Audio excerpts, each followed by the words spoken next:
Nào các bạn nhìn này, hôm nay chúng ta sẽ đi vào bài tiếp tục của cái chương trình Photoshop thì thầy ra dạy cho bạn về mặt bố cục với hình tròn. Như thầy chia sẻ cho các bạn biết là thiết kế đồ họa thì thực sự bản chất của nó chính là đồ lại. Nhưng đồ lại là có ý thức. Bởi vì tất cả những cái giá trị mà chúng ta đi xem, đi học hay làm lại thì chúng ta đi học lại của các anh chị, học lại của những người thiết kế đã lâu đời rồi. Nhưng họ hơn mình cái gì? Họ hơn mình sự chỉnh chu. Càng về thiết kế sâu về sau đấy, người ta chỉ hơn mình sự chỉnh chu thôi, còn sự phá cách và sáng tạo tôi đảm bảo chắc không bao giờ bằng các bạn được. Bởi vì người ta bị già nua con người ta rồi. Và cái thế hệ ví dụ như cái thể 8X của chúng tôi như ngày hôm nay thì đến bây giờ thì cái cách tư duy hình nó khác so với các bạn. Nhưng nó đều có chung một cái gốc. Bạn hãy có cái gốc đấy đã rồi, bạn thích phóng to hay là bạn thích làm gì đấy là việc của bạn. Nhưng các bạn nhìn rồi do tôi có học sinh là làm cái ảnh của nó bị cắt sang bên này, cắt sang bên này, cắt sang bên này, nhéo giống như là trong phim em. Thì thực ra nếu một ngày nào đó mà bạn mới làm tốt nghiệp với một cái bài đấy chẳng hạn, nếu mà các người thầy mà không là người đi xem nhiều, đi nhìn nhiều đấy thì chắc chắn là bảo bạn là người thiết kế cực kỳ tồi. Tôi sẽ cho bạn điểm kém. Em thấy chưa?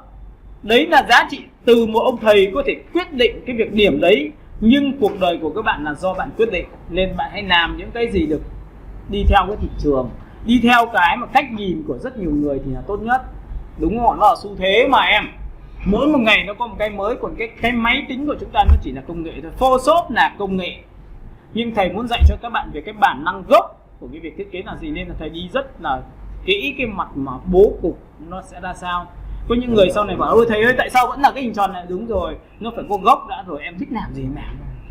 Hiểu cái này chưa? Và ra có kiếm được nhiều tiền không thì tôi nói thật cho bạn biết là kiếm được rất nhiều tiền. Bởi vì doanh nghiệp người ta sẵn sàng trả bạn những mức lương bao nhiêu cũng chơi. Bởi vì bạn là người đem lại tiền cho họ mà. Khách hàng trả tiền, chứ doanh nghiệp người ta không trả tiền cho bạn. Bạn hiểu chưa đã? Vậy thì để muốn dựa nền tảng đấy thì tôi cũng rất là muốn các bạn có rất nhiều yếu tố. Về kỹ năng của các bạn phải cao, về máy tính ok, về cái về khả năng ăn nói của bạn cũng ok. Hiểu cái này chưa? Về tác phong mình ok thì mọi thứ nó sẽ rất là tốt. Hiểu chưa? Lúc đầu tiên tại sao mà thầy vào thì bảo là đây không phải việc của thầy hay là cái gì? Bởi vì đến một môi trường nào đó, một cái cộng đồng mà chúng ta tự nhiên không phải việc của chúng ta nào mà chúng ta làm đôi lúc lại bị hỏng việc đấy. Rõ ràng mình đang dùng cái tâm trạng của mình là mình muốn làm thêm cho giúp đỡ người ta, nhưng mà thực ra người ta có đâu có nhờ đâu. Có khi này, một là hỏng việc nhá, hai là liên quan đến cái việc mà đây là việc tôi muốn để cái việc tôi làm mà tại sao bạn lại làm đây? Có khi làm là dở hơi, đúng không? Mà làm được việc cho họ nhá, làm được thành công cái công việc đấy nhưng mà lại là dở hơi. Em đã nghe đấy cái câu chuyện đấy chưa? Em vào môi trường của người ta mà em không làm cái gì làm, nó giống như xem phim Thâm Cung Bí Sử chưa? Đã giờ xem phim dài tập của Trung Quốc chưa? Cái việc mà chúng ta ho một câu ấy, chúng ta phải nhìn mặt người khác.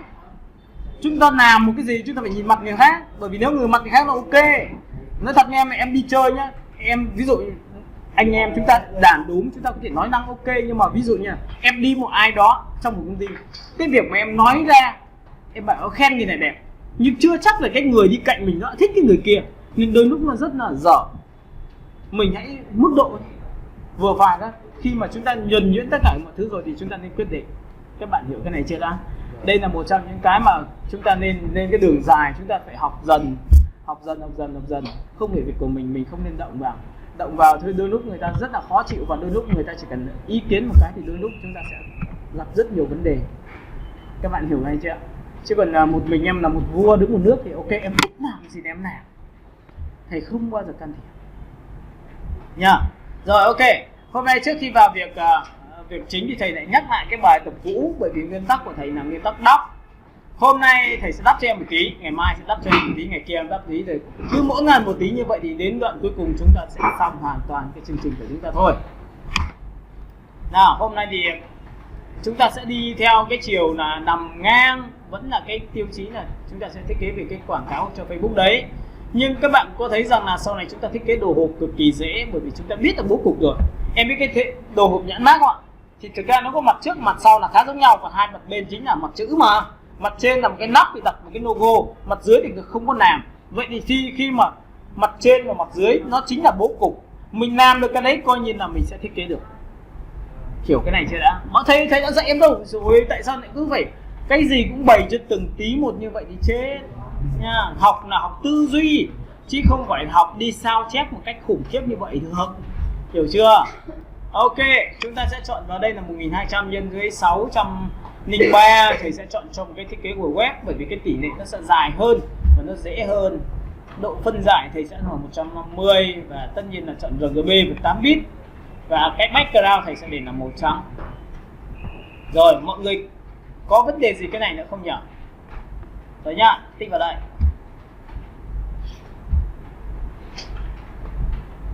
Hôm nay thì thầy sẽ dạy cho các bạn về cái nguyên tắc về cái vùng tròn. Thì cái vùng tròn đầu tiên mà chúng ta làm quen đó là vùng tròn về hình vuông. Như hôm trước thầy đã vẽ cho các bạn xem rồi, hôm nay chúng ta sẽ đi chính thức về nó. Nhìn này, tích vào đây. Hai cái vùng tròn hình vuông và tròn này là hai vùng tròn mà thông dụng nhiều nhất trong Photoshop hiện tại bây giờ. Còn một pixel theo chiều là ngang và một pixel theo chiều là dọc thì chỉ có một số người sử dụng được thôi, còn một số người ít khi sử dụng cái này. Chia sẻ mọi người biết thôi, được chưa? Rồi, vậy thì chọn vào hình tròn hình vuông thì ngay lập tức trên thanh thuộc tính nó sẽ xuất hiện ra những cái tiêu chí cho em chọn lựa. Thì ví dụ đây là vị trí đầu tiên là chọn vẽ ra cái vùng tròn, đúng không ạ? Sau khi vẽ ra vùng tròn thì chúng ta có được vùng tròn thì chúng ta muốn đổ màu cho đối tượng này thì chỉ đổ màu trong vùng tròn thôi, ngoài vùng tròn sẽ không có thay đổi.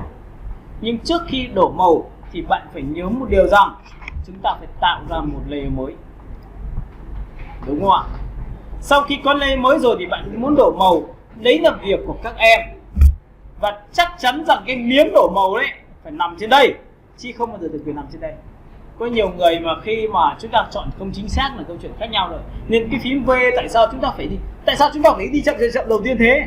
Đây là những bài rất là cơ bản, nhưng tôi thề với bạn ấy đến buổi thứ 6 rồi có những người làm Photoshop khá là ok vẫn bị nhầm. Bởi vì họ xem thường cái bài số 1.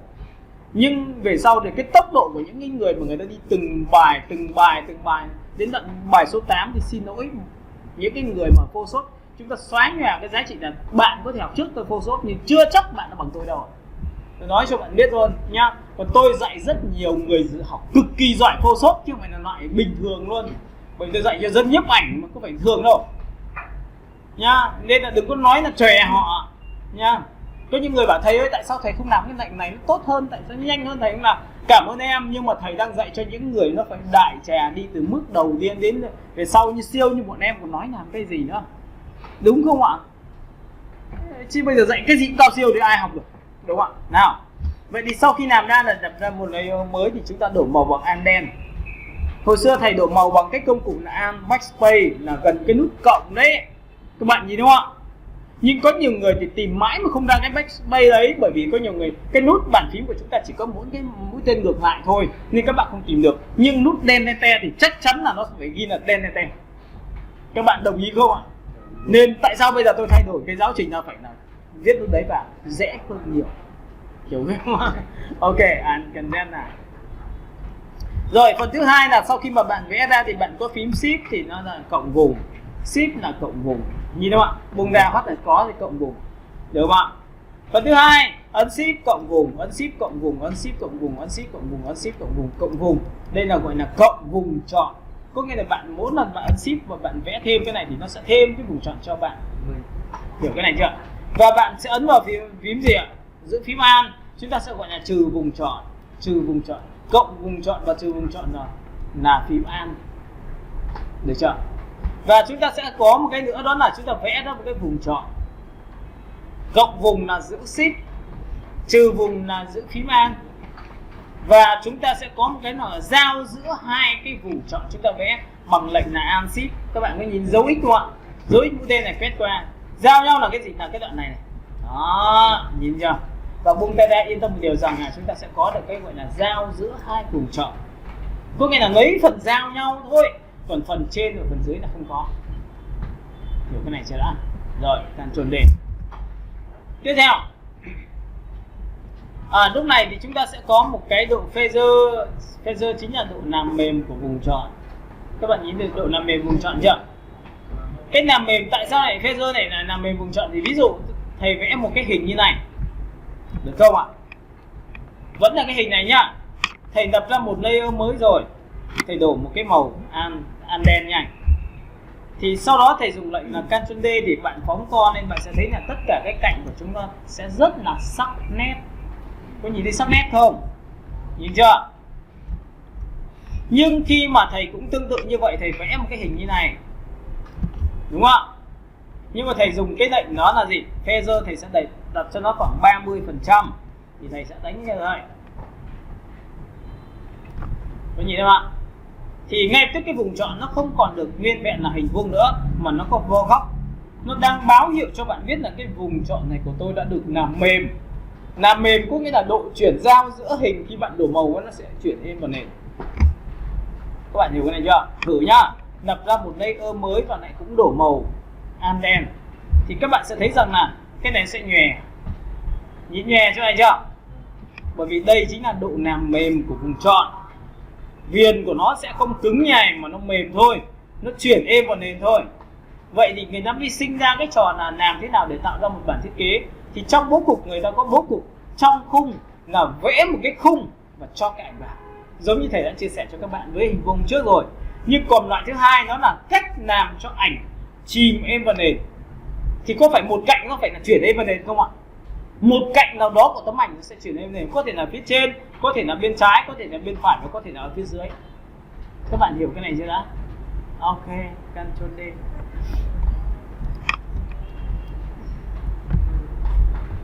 Xong chưa? Nào, vậy thì bắt đầu chúng ta sẽ ứng dụng nhá. Ứng dụng đầu tiên là chúng ta sẽ dành cho việc thiết kế nịch cho gia đình. Ví dụ thiết kế nịch cho cháu của chúng ta, cho con của chúng ta, hoặc cho cái gì đấy. Thì lúc này thầy sẽ chọn một cái biểu tượng là ổ E.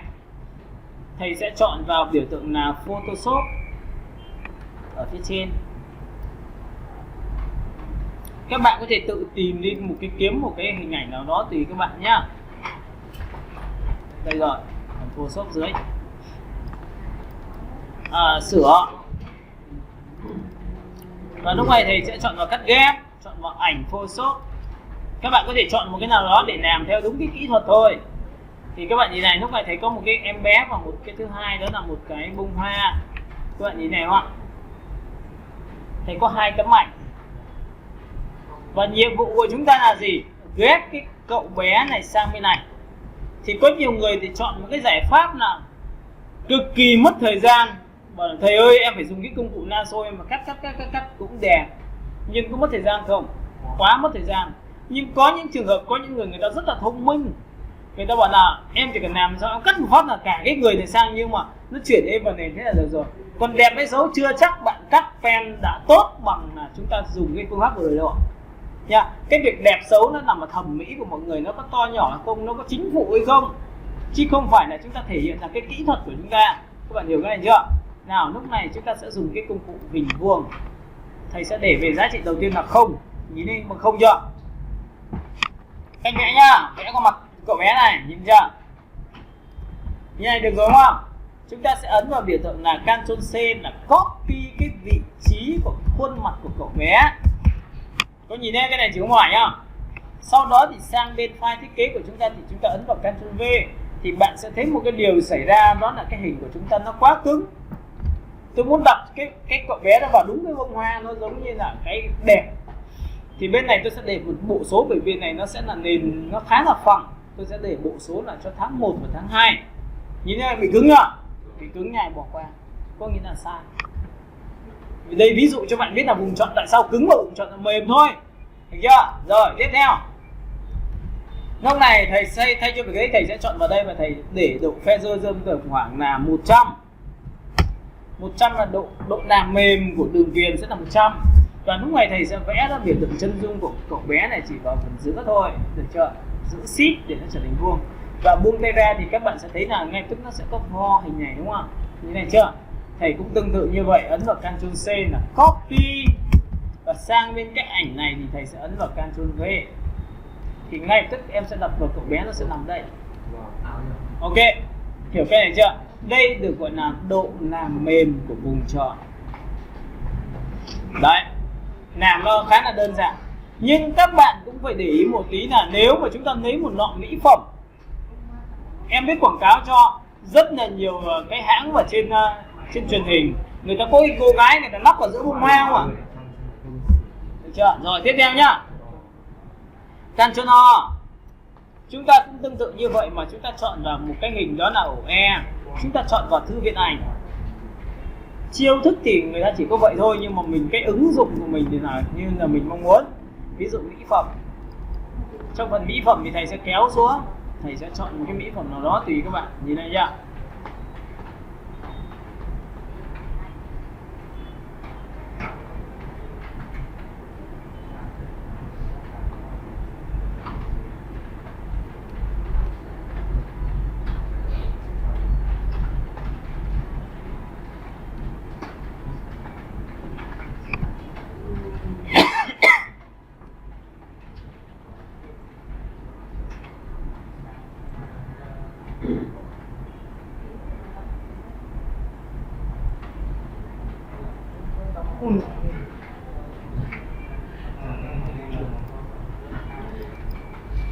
Đây các bạn nhìn nhá.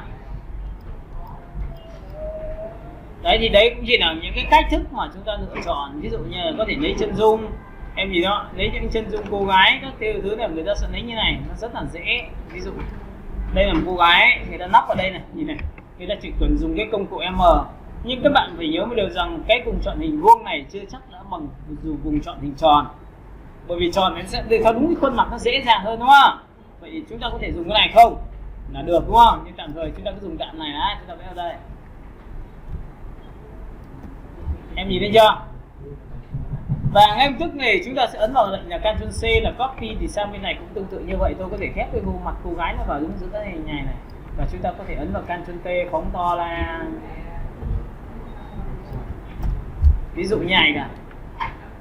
Đúng không ạ? Rồi. Vậy thì có nhiều người là bảo là tại vì là do nó làm mềm quá nên nó lấn cả trong và ngoài, thì Ctrl D. Chúng ta hãy dùng một vùng chọn vừa phải thôi. Nhìn này chưa? Nào, bỏ cái này đi rơi tầm 50 thôi. Thì có ổn không? Nào, Ctrl C. Sau đó sang bên này thì bạn yên tâm một điều rằng các ảnh cô gái bắt đầu nó rõ hơn, nó không bị trong suốt nữa.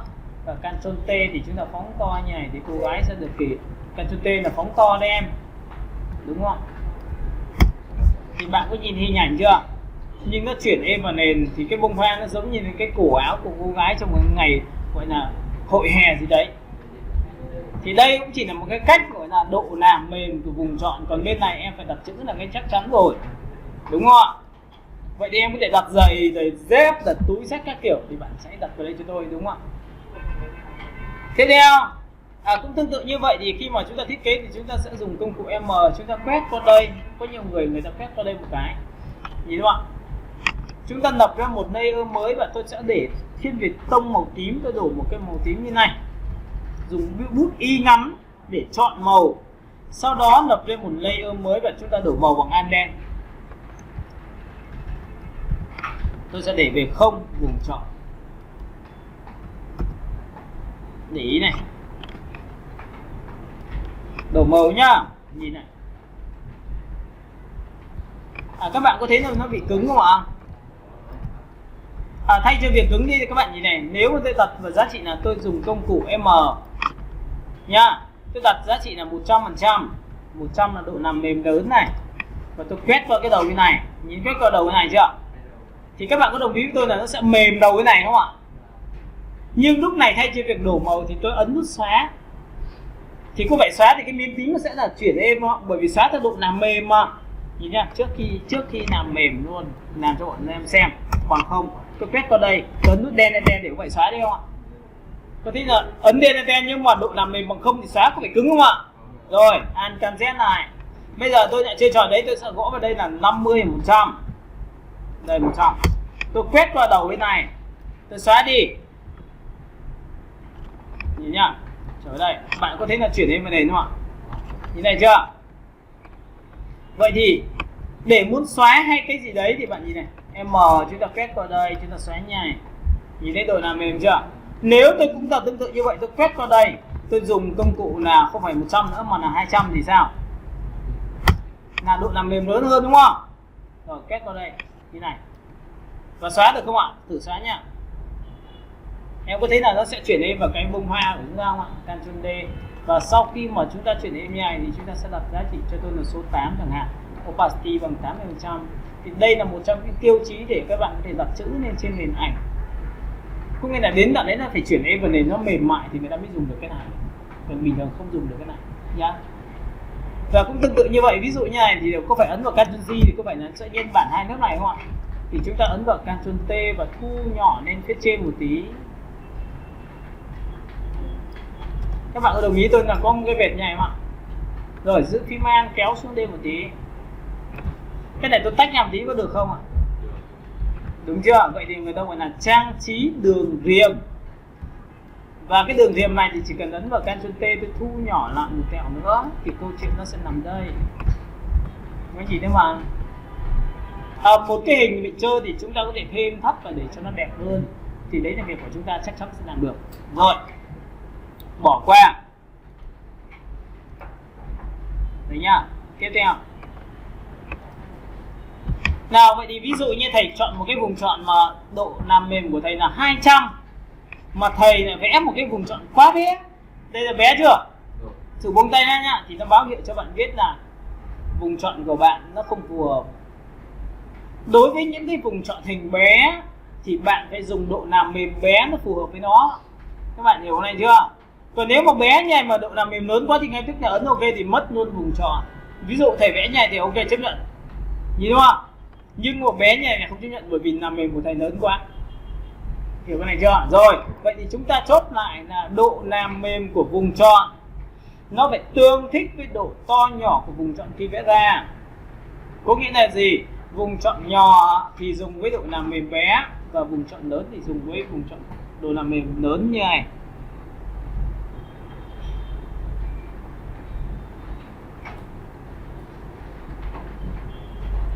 Tiếp theo, để ý đây, nhìn này. Vậy thì người ta sẽ có một cái cách như sau, bởi vì khi dùng cái độ làm mềm vùng chọn mà cứ phải đánh thông số này rất là khó chịu, nên người ta sẽ có một cách là cách vẽ vùng chọn và làm mềm bằng sau. Các bạn làm mềm vùng chọn sau khi vẽ, các bạn ghi đi. Cách vẽ bằng cách là làm mềm vùng chọn sau khi vẽ như sau.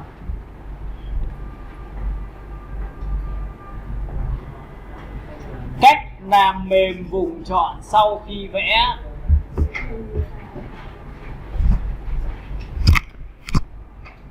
Nào các bạn nhìn này. Ví dụ thầy vẽ ra một cái hình nha, thầy đặt về không nhá. Có làm mềm vùng chọn sau khi vẽ là có nghĩa là vẽ như này thì đồ màu có bị cứng không? Rồi, nhưng bây giờ thầy này tự nhiên bảo là em vẽ xong rồi em muốn làm mềm cơ, thì bằng cách nào? Thì người ta sẽ có cách này như này. Sau khi vẽ xong vùng tròn,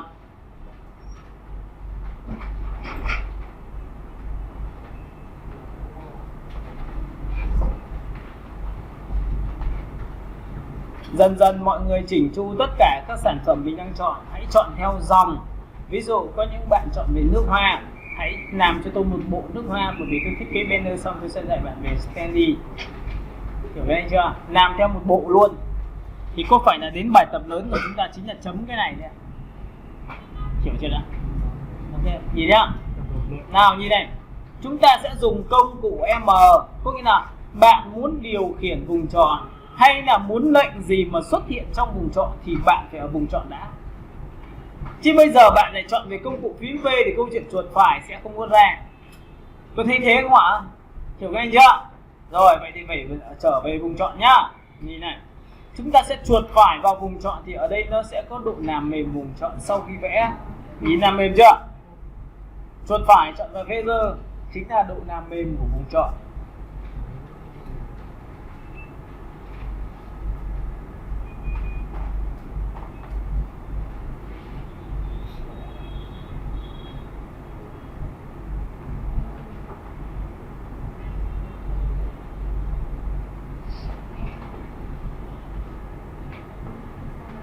Các bạn nhớ một điều rằng là khi mà chúng ta chỉ cần học xong Photoshop thì chúng ta đi làm những cái ảnh thăm sẽ cực kỳ có giá trị. Ảnh thăm của YouTube đấy nha. Thì lúc đấy lại không theo nguyên tắc là nó phải là to vừa nhỏ. Không. Có những cái thứ mà nó sẽ gây ra sự tò mò, đấy là giá trị của bạn. Nhưng cái này phải có một cái cách là học thức các bạn học được thì bạn mới làm những ảnh thăm người ta kích vào nó dễ dàng hơn. Bởi vì ảnh thăm trên YouTube là cực kỳ là quan trọng số 1. Bạn bị tò mò nên bạn mới kích vào đấy nhá. Xong rồi bạn mới đặt tiêu đề sau nhá. Rồi ok, chọn vào đây phaser. Thì sau khi chọn vào 70, đây là độ làm mềm, bạn ấn vào đây một cái thì ngay tức nó sẽ báo hiện cho bạn có sự vo góc. Và lúc này tôi lập lên một name mới thì tôi đổ màu bằng an đen thì các bạn sẽ nhìn thấy không ạ? Hiểu cái này chưa? Rồi ok. Vậy thì đấy là gọi là làm mềm vùng chọn sau khi vẽ. Có hiểu không ạ? Chúng ta tự điều tiết được cái vấn đề là làm mềm bao nhiêu cho phù hợp. Hiểu cái này chưa? Rồi, tiếp theo. Vậy thì cái hàng này thầy đã giải thích xong. Cái độ feather này thầy đã giải thích xong rồi. Bây giờ chúng ta sẽ đến cái phần style của nó. Thì nhìn này, cái phần normal chính là phần không có mang bất cứ thuộc tính nào cả. Ví dụ bạn vẽ như này thì vùng chọn nó đúng là như này. Vẽ như này, vùng chọn đúng như này. Và tất nhiên giữ shift là hình vuông rồi. Đúng không? Nhắc đi nhắc lại cho các bạn. Rồi. Cách thứ hai của chúng ta là cái gì? Pixel size ratio là giá trị mà chúng ta vẽ một cái vùng tròn theo tỷ lệ mà chúng ta mong muốn. Ví dụ, một ngày nào đó tôi vác mẹ đi tôi chụp ảnh cô dâu chú rể và tôi muốn rằng in cái ảnh đấy ra khổ 60-90 thì bạn làm thế nào?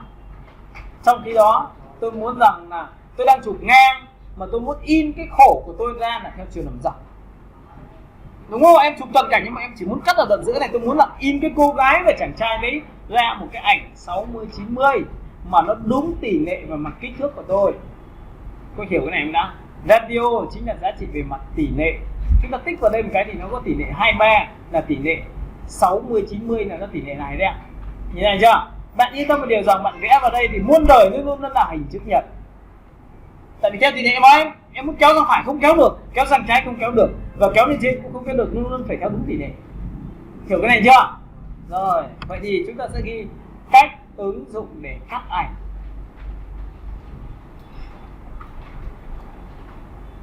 Nào, lúc này chúng ta Ctrl O. Chúng ta sẽ chọn vào phần thư viện ảnh, chúng ta sẽ chọn vào phần A. Ở đây chúng ta sẽ có một cái hình.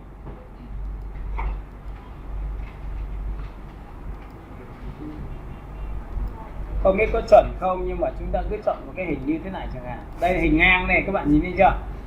Mà khách hàng người ta bảo là sau khi mà làm xong thì phải cắt cho tôi cái ảnh này là theo chiều nằm dọc.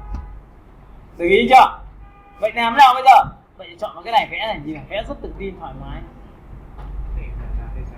Nhìn này không ạ? Sau khi làm xong bạn hãy cắt cái ảnh này ra bằng cách như sau, đó là chúng ta sẽ chọn vào phần image. Chúng ta chọn vào phần crop là cắt ảnh theo vùng chọn. Nhìn này không ạ? Và khi bạn tích vào đây một cái, bạn có vùng chọn rồi, bạn tích một cái thì ngay tức tất cả phần ảnh thừa biến mất, nó chỉ lấy được cái phần bên trong thôi.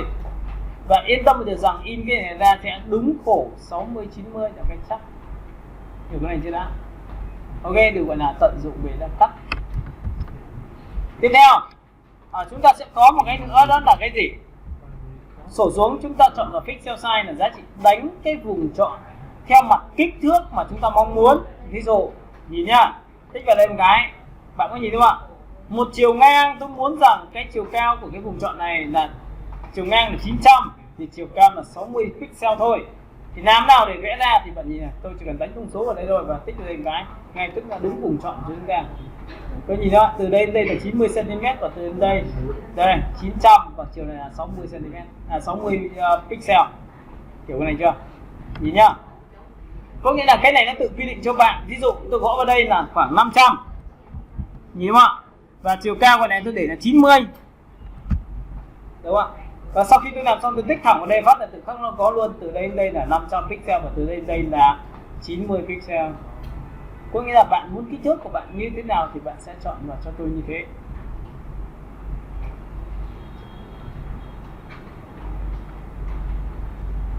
Xong chưa? Rồi nhá, bỏ qua cái này. Tiếp theo bây giờ chúng ta sẽ đến vùng chọn về hình tròn. Các bạn nhìn này.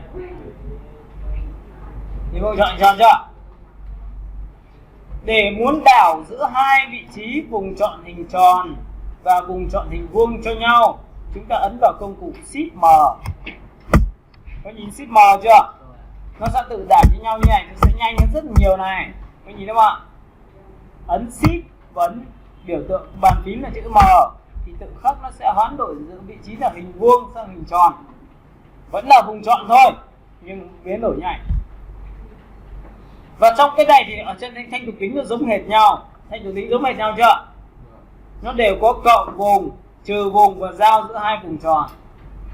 Nhưng nó có khác ở chỗ này, nó là chữ antit và nhìn chữ antit chỗ này chưa? Cái chữ antit này nó liên quan đến cái việc là khi mà chúng ta bỏ cái antit đi thì chúng ta vẽ một cái vùng chọn hình tròn. Như đây vùng chọn hình tròn chưa? Và chúng ta đập ra một layer mới và chúng ta đổi màu bằng lệnh là anden. Thì Ctrl D bạn sẽ thấy một điều xảy ra là khi tôi phóng lên nó bị răng cưa. Nhìn này chưa? Còn thứ hai cũng tương tự như vậy, tôi cũng vẽ một cái vùng chọn hình tròn bình thường như này. Nhưng tôi lại ấn vào chữ antit.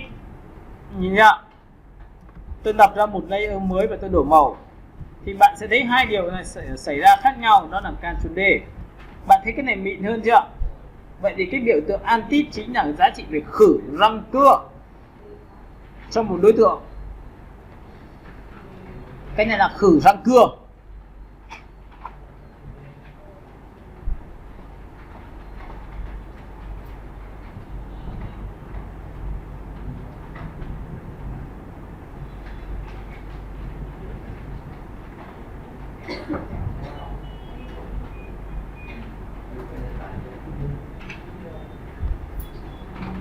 Xong chưa?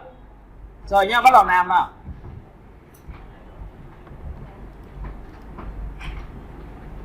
Rồi chúng ta bỏ qua đây. Được chưa? Nào các bạn nhìn này. Vậy thì bây giờ chúng ta sẽ học về cái cách gọi là cách tạo ra bố cục vùng chọn với hình tròn. Các bạn nhìn đi. Cách tạo bố cục vùng chọn với hình tròn.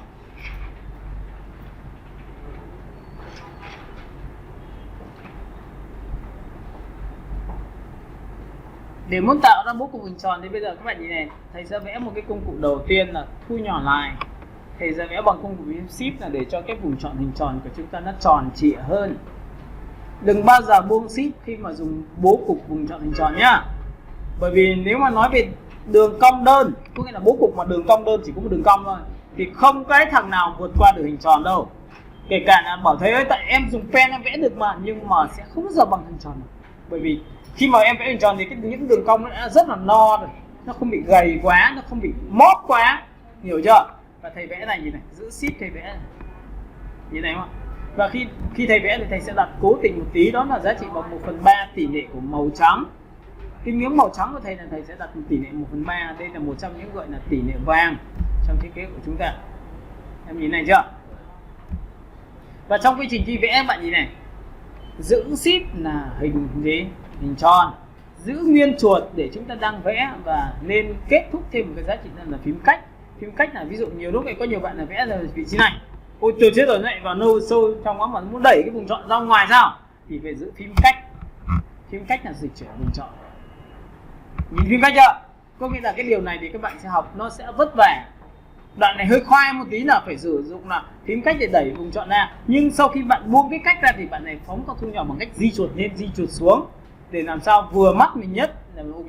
Nhìn không ạ? Bên này lại kéo sang bên này, muốn to nhỏ lại buông cách ra, lại kéo kéo kéo kéo kéo kéo. Hiểu ngay chưa? Làm lại. Nhìn này. Nhớ nhá, đoạn này quan trọng này. Đoạn này tôi đảm bảo cho bạn biết là cắt nó sẽ cực kỳ hiệu quả sau này đến về gốm sứ Bát Tràng. Nha, gốm sứ Bát Tràng nhiều cái hình tròn này, giữ Shift này, làm tròn này.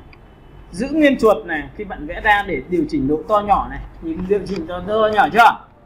Rồi, chuột là đẩy lên trên là nhỏ, đẩy xuống dưới là to đúng không ạ? Nếu vị trí chưa chính xác, bạn hãy dùng phím cách, tích thêm phím cách vào giữ chặt và kéo xuống dưới hay lên trên. Thấy chưa? Rồi. Và thấy ưng ý rồi thì buông cách ra. Và thấy là to nhỏ thì tùy thuộc vào cái giá trị mà bạn đẩy lên chuột, lên trên xuống dưới. Và buông tay ra thì chúng ta đã có một cái vùng chọn. Nhìn vùng chọn chưa? Xong nhá. Nhìn này. Nguyên tắc của cái mà như thầy đã chia sẻ đó là khi có vùng chọn sẽ có một layer mới. Được chưa? Và để muốn có một layer mới này thì chúng ta ấn vào Ctrl Shift nha, Ctrl Shift N thấp thì các bạn sẽ thấy là nó tự tạo ra một cái layer như thế này đúng không ạ? Nhìn thấy không chưa? Ctrl Z này.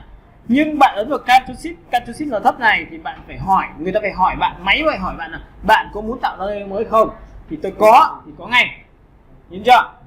Nhưng lúc này người ta có một cái cách khác là Ctrl Shift, bạn giữ thêm phím Alt cho thầy. Nhìn phím Alt chưa? Và bạn ấn vào L thấp, Ctrl Shift Alt L thấp thì bạn sẽ tự tạo ra một layer mới luôn mà không cần phải hỏi nữa. Nhìn lên bàn phím này, nhìn chỗ này này, nhìn thấy nhá. Ctrl Shift Alt L thấp này. Nhìn thấy chưa? Thì thầy hay dùng cái này nhiều nhất chứ thầy không dùng Ctrl Shift. Thì đây là lệnh phím tắt tạo ra một layer mới. Và chắc chắn là bạn phải thường xuyên dùng cái lệnh này, bởi vì là cứ có một layer mới thì sẽ có một đối tượng mới mà. Các bạn hiểu cái này chưa? Rồi nhá. Tiếp này. Thầy sẽ chọn một cái giá trị đó là một màu ghi xám hoặc cái gì đó, thì các bạn ví dụ dùng tím đậm như này được không ạ? Nhìn đổi màu này. Để đổi màu thì thầy sẽ dùng lệnh là Alt và đẩy lên bằng phím Delete thì các bạn sẽ thấy là có một cái màu tím của thầy, đúng không ạ? Hiểu cái này chưa đã? Rồi Ctrl D. Thầy có một cái bố cục đường cong này thì chắc chắn là sau này thầy sẽ đặt một cái miếng bánh trung thu hay cái gì đấy vào, nó rất dễ dàng. Bởi vì hình tròn bạn đặt khung hình cực kỳ dễ, nhưng bạn dùng tam giác thì cực kỳ khó, bởi vì nó sẽ khuyết rất nhiều chỗ. Hiểu cái này chưa đã? Rồi tiếp theo, nhìn nào, cũng tương tự như vậy nhá. Vẽ này, giữ Shift này, vẽ vùng tròn này. Nhìn vẽ vùng tròn chưa? Và mình vẽ độ to nhỏ. Thấy to quá, giữ phím cách nhỏ lại, giữ phím cách đẩy xuống. Lại kéo to ra một tí nữa, đẩy xuống đây. Thì em nhìn này, ở đây sau khi thầy vẽ xong thì thầy phải buông tay ở vị trí này. Tại sao? Nhá, đặt vị trí thì các bạn nhìn này, tôi buông tay này, nhìn này. Các bạn có đồng ý với tôi là cái vùng chọn hình tròn của tôi từ đây đến đây bé không ạ? Từ đây đến đây là vừa không ạ? Từ đây đến đây to không ạ? Hãy luyện cái này một cách thật sự là chính xác cho tôi cái. Bởi vì đây là một trong những cái bố cục nhập môn của dân về bắt đầu thiết kế đồ họa. Nhìn này, hai đường hình tròn này giao hoặc là cắt với nhau tạo ra một hình số 3. Số 3 chính là cái này này, cái miếng trắng trắng chỗ đây này. Hiểu không ạ? Nó sẽ có to, nó sẽ có vừa và nó sẽ có bé. Lập ra một layer mới. Và tôi đổ màu tiếp theo màu tím bằng Alt đen. Ctrl D là dứt lệnh. Sau đó thì bạn nhìn này, tôi ấn vào số 50% thì các bạn có nhìn thấy cái này có chuyển độ không? Đó là một hình mới không ạ? Nhìn thấy chưa? Và cho cái hình này xuống dưới một layer bằng lệnh là Ctrl ngoặc vuông bên tay trái xuống dưới rồi. Có nhìn thấy không ạ? Tiếp theo, vẽ một cái đường cong. Tiếp theo vẽ đây. Giữ Shift là gì? Đồng dạng. Giữ gì? Phím cách đẩy vị trí xuống dưới. Các bạn nhìn thấy chưa? Thấy chuẩn rồi đấy. Buông tay ra.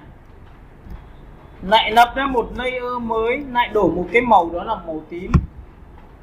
Lúc này tôi sẽ chọn xuống opacity bằng 30%. Các bạn sẽ thấy nó có to, vừa và bé. Nếu chưa thấy chuẩn xác bạn có thể đẩy sang bên này, nhìn không ạ? Nhìn này chưa? Đấy, tạo ra một đường cong phải như thế này này. Xong chưa? Rồi, tiếp theo, bây giờ tôi sẽ lập ra một cái layer mới trên cùng, bởi vì nguyên tắc của thiết kế bao giờ cũng phải có bo viền. Cái bo viền cực kỳ quan trọng để khiến cho cái sản phẩm của bạn có đẹp hay không. Thì tôi sẽ làm cái hình tròn và tôi thu nhỏ cái khung hình lại. Tôi vẽ bạn giữ Shift. Nhìn này các bạn. Ok, đoạn này phải luyện này, giữ phím cách, dịch chuyển xuống dưới, thu nhỏ lại, dịch chuyển xuống dưới, đặt vào đây. Các bạn có thấy là tôi đã có một cái bo viền nó có to vừa nhỏ chưa? Nếu mà chúng ta ngồi luyện như này, nhìn không ạ? Nhìn này chưa? Buông tay ra. Em sẽ thấy một điều rằng tôi vẽ cực kỳ là chính xác. Nhìn lên chưa? Em nhìn lên đoạn dưới chưa? Đấy. Rồi, sau đó thì các bạn yên tâm một điều rằng tôi lập ra một layer mới, thì cái layer này tôi sẽ đều một cái màu khác cho bạn lựa chọn cho nó dễ. Tôi chọn màu đậm luôn. Dùng lệnh là Alt đen đổ lên phía trên thì các bạn có thấy là ở đây tôi có một cái viền là cái hình này là hình tôi sẽ chọn ảnh vào không ạ? Thấy chưa? Nhìn nhá. Ctrl O. Chúng ta sẽ chọn một cái ảnh. D. Chúng ta sẽ chọn vào đồ gia dụng. Trong đồ gia dụng thì tôi có rất nhiều hình ảnh mà tôi lựa chọn. Ví dụ tôi chọn cái này, nhìn không ạ? Thế này chưa? Ctrl A là chọn hết. Ctrl C là copy và Ctrl V kép là tắt nó đi. Trước khi cho cái ảnh chui vào chỗ nào thì phải chuột phải chọn vào chỗ đó. Đúng là cái này không ạ? Và Ctrl V thì các bạn có thấy là nó sẽ nằm như này không ạ? Ảnh to quá, ảnh to chưa? Rồi, ảnh to để thu nhỏ khung hình lại và dùng lệnh là Ctrl T để thu nhỏ cái ảnh đưa vào. Nhưng khi đưa vào thu nhỏ thì cái chiều cao nó cũng phải là bằng, chứ đừng bao giờ có bị làm sao bị to quá anh gì, đúng không ạ? Ít nhất phải như này. Enter. Cho cái ảnh chui vào bằng lệnh là Ctrl Alt G. Các bạn sẽ thấy là cái hình ảnh của tôi đã là khá là được rồi. Đặt vào đây, đặt lên đây một tí. Kiểu cái này tôi làm chưa? Tôi bán sản phẩm này mà. Nhìn đây không ạ? Rồi, thì cái bố cục đầu tiên mà tôi làm đó là cái này. Đúng chưa? Nào, Ctrl O tiếp theo lần thứ hai, kéo xuống một tí.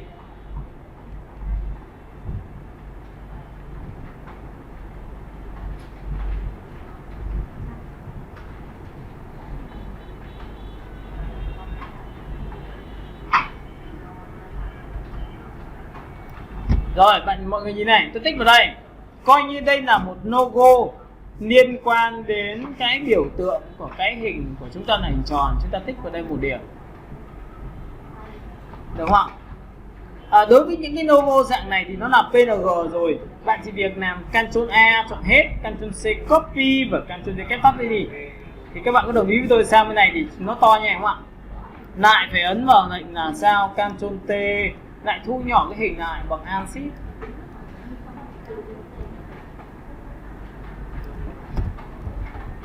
Các bạn có nhìn này, hình này chưa? Nếu đặt vào đây thì nó sẽ bị chành châm, đúng không?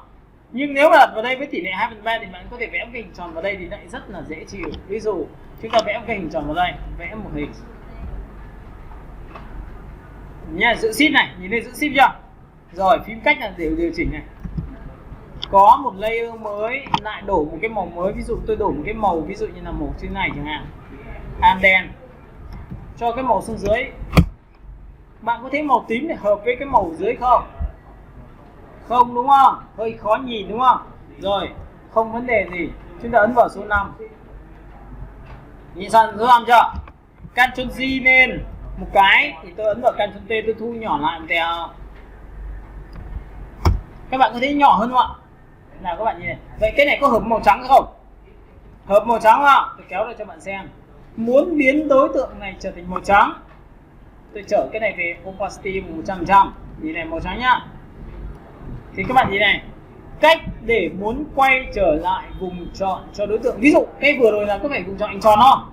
Mà tôi muốn quay trở lại vùng chọn nó để gì? Để muốn tôi đổ một cái màu trắng lên là xong không? Là các bạn ghi đi. Cách để quay trở lại vùng chọn cho đối tượng. Cách để quay trở lại vùng chọn cho đối tượng. Chúng ta bước 1 nhá, làm tử tế nhá. Mỗi người về nhà làm cho tôi một chủ đề. Bạn nào đăng trước thì bạn sẽ được chọn chủ đề đấy, còn những bạn nào đăng sau phải chọn chủ đề khác. Có nghĩa là up ảnh lên, bọn em làm được đồ gia dụng đâu vậy thì mình phải thay một cạnh khác, mình thay cái khác thôi, chứ không được quyền chọn nữa nha. Vậy thì chúng ta mới có rất nhiều cái để chúng ta học hỏi được. Thế này. Bước 1, giữ phím Ctrl.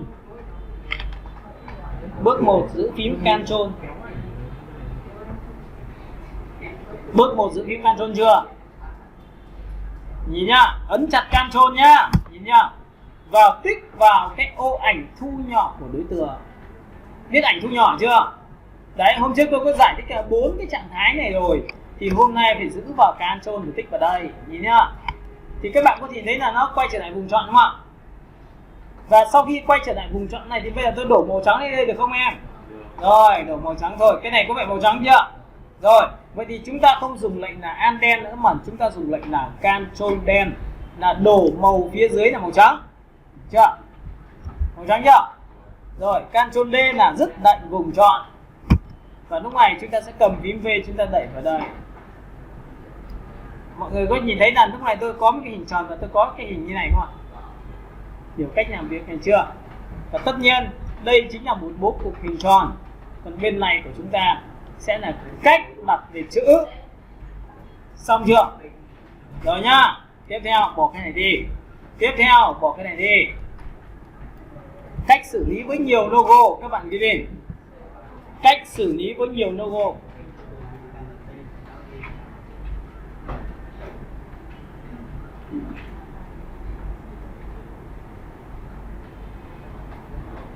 Ctrl O. Chúng ta sẽ chọn đến một cái thư viện này, chúng ta chọn về một cái ổ D, chúng ta chọn vào tư liệu. Ở đây tôi có một cái tư liệu về logo và tôi sẽ chọn một cái logo tạm thời nào đó.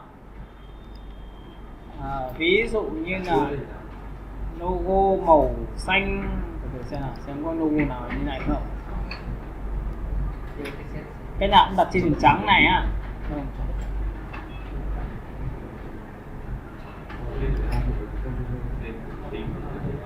Rồi bây giờ thầy sẽ để cái này. Các bạn nhìn thấy logo chưa? Thì các bạn có thấy là nếu mà chúng ta mới học được công cụ đầu tiên thì chúng ta sẽ rất là vất vả trong cái việc mà chúng ta chọn lựa với logo nhảy. Thì chúng ta ấn vào Ctrl A là chọn hết, Ctrl C là copy và Ctrl V là tắt nó đi, đúng không? Thì sang bên này các bạn có đồng ý với tôi là khi tôi paste vào đây thì cái logo của chúng ta nó bị sao hả? Nó bị cứng quá. Có thấy cứng không? Rồi bây giờ cách làm mềm bằng cách như sau, nhìn này. Lúc này thầy sẽ chơi một trò là thầy thu nhỏ cái hình này. Các bạn đồng ý tôi vẽ vào đây thì ví dụ tôi vẽ nhảy được không ạ? Đặt nhảy được chưa? Sau khi làm xong chúng ta sẽ chơi một trò là vùng chọn của hình tròn của chúng ta vẽ là cái vùng chọn tròn như này, hoặc hình vuông. Chọn về công cụ đầu tiên là tự do. Như này đúng không ạ? Lúc này chúng ta được quyền là chuột phải chọn vào Transform Selection là cách phóng to và thu nhỏ vùng chọn. Các bạn ghi hết lệnh này chưa? Nào vẽ một vùng chọn ra, cách làm mềm, cách điều chỉnh kích thước của vùng chọn. Bước 1 nha, cách phóng to và thu nhỏ vùng chọn là bước 1, vẽ ra vùng tròn.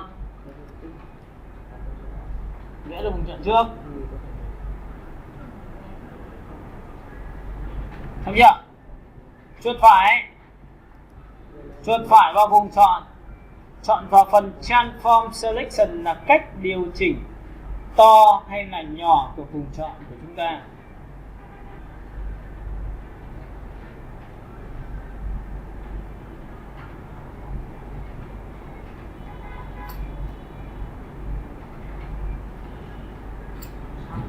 Thấy chưa? Nhìn thấy nhá. Các bạn có nhìn thấy tàu cắt điểm chốt chưa? Vậy tất nhiên là bóp bẹt đến là chuyện đương nhiên chúng ta làm được. Rồi đẩy từ dưới lên trên cũng làm được, sang phải cũng làm được, sang trái cũng làm được. Hiểu cái này chưa? Nhưng khi tôi xoay góc này ra thì sao? Giữ shift nhá. Thì các bạn có thấy vẹt này không ạ? Enter. Thế có vùng chọn như này cho em. Rồi bây giờ tôi lại chuột phải chọn vào Transform Selection lần thứ hai. Tôi kéo vẹt cái này lên được không ạ? Nữa không ạ? Như này chưa? Rồi enter. Vậy thì bây giờ tôi có vùng chọn tôi đặt như này được không em? Nhìn đặt này chưa? Bây giờ tôi hỏi bạn nha, tôi đang ở trên layer là của thằng logo, mà tôi lại có một cái vùng chọn cái kiểu như này, mà tôi ấn nút xóa thì phải xóa trong vùng chọn đúng không ạ? Thì bây giờ nó sẽ tạo ra cái này. Ok, các bạn giống như một cái băng mà chúng ta đặt xuống như một cái miếng bánh đúng không ạ?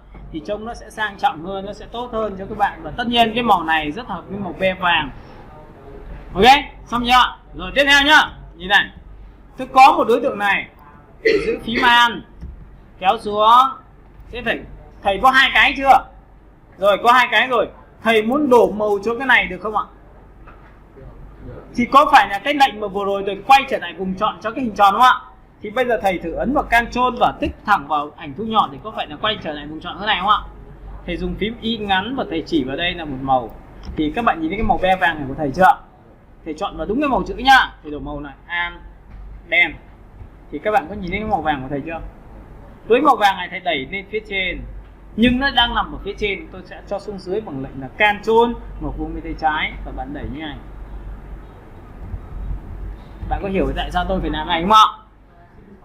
Hiểu cái này chưa? Thì đây cũng chỉ là cái cách xử lý của một cái logo, nhưng lại chúng ta lại lười cắt. Em hiểu không ạ? Người ta gửi cho mình một cái ảnh làm nào bây giờ không biết cắt. Bây giờ nói thật với em ngồi em cắt cái chữ này cũng đã chết mệt rồi. Nên chính vì vậy mà nhiều lúc khi mà thầy thiết kế cho khách hàng có hai sự lựa chọn, mà là anh ơi, anh gửi cho em cái file mềm. Cái file mềm là file từ input sang thì mình chỉ việc kéo chữ ra, mình đặt màu gì cũng được. Nhưng có loại nó bảo là em không có file mềm. Tính sao bây giờ nó gửi cho mình 4 cái file ảnh thôi. thì phải chơi trò là đặt vào các khung hình, đặt vào những cái nền trông nó đẹp hơn nhưng nó vẫn đầy đủ sự sang trọng. Các bạn hiểu cái này chưa đã? Ok, nhìn này, vậy thì thầy có thể đặt một cái tách vào đây là xong. Hiểu chưa đã? Ok, bỏ qua. Đây là cách xử lý logo nhá. Tiếp theo Ctrl O. Chúng ta sẽ đặt một cái nền ở dưới của chúng ta là một nền màu hồng, một nền màu tím gì đấy. Ví dụ thầy sẽ chọn một cái nền màu hồng, màu sáng nhạy được rồi. Ở đây thầy ấn vào đây, thầy đổ màu này, background đổ màu, đen. Các bạn có nhìn thấy màu nào? Cái màu này nếu mà thầy dùng một cái bánh trung thu chẳng hạn, Ctrl O, thầy sẽ chọn một cái biểu tượng là một cái nền ảnh như thế này. Đây ạ, nhìn này chưa? Này, Ctrl A chọn hết, Ctrl C copy và Ctrl V kép mà tóc lên đi để sang bên này thì thầy có thấy là như thế này không em? Nhìn chưa? Rồi Ctrl D thu nhỏ lại. Logo thầy rất là muốn làm như này. Nhìn nhá. Nguyên tắc này. Nếu tất cả những sản phẩm mà cái background của logo là màu trắng và bạn đặt trên nền cốt tông màu sáng, tông màu sáng là tông màu này nè, nhìn thấy chưa? Thì bạn chỉ cần dùng một tiêu chí cho tôi về hòa trộn, đó là hòa trộn làm đậm ảnh, làm tối ảnh. Thì làm tối ảnh thì các bạn có đồng ý với tôi là hòa trộn biết là hòa trộn từ lớp trên xuống lớp dưới, mà làm tối ảnh thì tất cả màu sáng sẽ trên lớp ảnh phía trên sẽ bị trượt tiêu, màu trắng sẽ bị trượt tiêu. Nhìn thế này chưa, thì cái này có phải là màu sáng không ạ? Mà tôi hòa trộn làm đậm ảnh thì có phải là cái này sẽ bị mất đi không ạ? Giữ là cái này, nhìn này, hòa trộn multi chính là hòa trộn làm đậm ảnh thì toàn bộ tất cả màu trắng sẽ bị trượt tiêu. Ok, nhàn, đồng ý chưa? Nhưng nếu mà trên nền đậm thì câu chuyện không thể áp dụng được cái này. Ví dụ bạn chỉ cầm cái này kéo vào đây cho tôi một tí, cho nên trên tất cả nha, nhìn thì cầm này kéo vào đây, bạn có thấy nhìn được không ạ? Khó nhìn, nên cái này nó chỉ áp dụng cho nền gì? Nền tông sáng nhá, hiểu cái này chưa? Lười cắt thì phải dùng chiêu thức này. Có thấy nhàn không? Nhưng Photoshop không phải sinh ra một thằng này chỉ có một công cụ. Nếu có một công cụ này thì khiếp quá, chúng ta ấn nút phát là chúng ta xong thì kinh nhỉ. Thấy chưa? Rồi, xóa đi. Tiếp theo Ctrl O. Nếu trên nền đậm thì sao? Bây giờ tôi sẽ chọn một màu đậm y ngắn. Tôi chọn màu này là màu đen, tôi sẽ đổ màu bằng lệnh là Ctrl đen, đen. Bạn có nhìn đến nền đậm chưa? Hoặc là nền đậm hơn, tôi sẽ chọn màu tím đậm. Các bạn nhìn này chưa? Và sau khi chọn màu tím đậm xong thì các bạn có nhìn thấy cái opacity này của tôi cực kỳ là không có giá trị. Có hiểu cái này không ạ? Ok, vậy thì làm cách nào bây giờ? Chuột phải chọn vào đây. Có nhìn này không ạ? Đẩy 100% lên xem có tác dụng gì không? Có sáng hơn tí cũng không ăn thua lắm. Giảm cái độ này đi một tẹo nào. Sáng là theo kiểu hơi đậm thôi. Tông xanh lá cây. Đổ màu nhá. Có nhìn thấy chỗ màu tím này chưa? Tất cả những giá trị mà chúng ta hòa trộn đó là khi dùng tông trắng là dễ dàng nhất. Vậy thì em có đồng ý với thầy là nếu mà thầy đang chọn cái này, có phải là cái này không ạ? Thầy muốn đổ thành màu trắng có được không ạ? Muốn đổ trở thành màu trắng được không ạ? Có biết quay trở lại vùng chọn vừa rồi không ạ? Ok, lại giữ về phím Ctrl và tích vào đây đúng không ạ? Như này chưa? Đổ màu trắng bằng lệnh là Ctrl đen. Thế là sáng lên chưa? Sáng một thằng đúng không ạ? Tôi chọn thằng số 2, tôi giữ Ctrl, tôi quay về đây. Tôi ấn vào Ctrl đen là màu trắng thứ hai, xong chưa? Rồi, tiếp theo chọn vào thằng này, này giữ vào phím Ctrl tích vào đây. Ctrl gì? Rồi, Ctrl đây. Ctrl đen. Là đổ màu bằng Ctrl đen.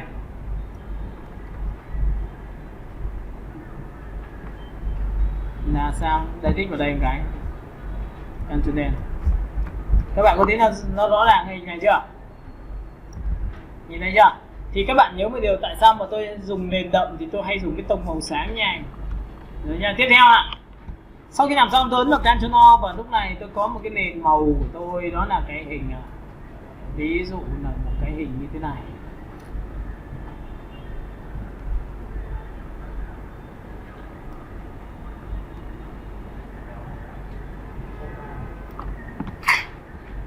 Rồi bạn nhìn này chưa?